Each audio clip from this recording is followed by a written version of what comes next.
আসসালামু আলাইকুম ও রহমতুল্লাহি ওবরকাতুহু। আল্লাহ তালা পূর্বের জাতিবর্গকে নির্দেশ দিয়েছিলেন, তোমরা সপ্তাহের শ্রেষ্ঠতম দিনে আমার জন্য বিশেষ একটি ইবাদত করো। কিন্তু তারা সেই শ্রেষ্ঠতর দিনটি নির্ণয় করতে ভুল করেছে। চিন্তা ভাবনা করে ইহুদিরা আল্লাহর ইবাদতের জন্য শনিবারকে নির্বাচন করেছে, আর নাসারারা নির্ধারণ করেছে রবিবারকে।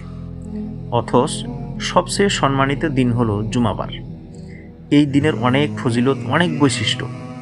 আল্লাহ তাআলা মেহেরবানি করে এই দিনটি উম্মতে মুহাম্মাদিয়াকে দান করেছেন। বুখারী ও মুসলিম শরীফের একটি হাদিসের মধ্যে হযরত আবু হুরায়রা রাদিয়াল্লাহু তাআলা আনহু হাদিসটি বর্ণনা করেন।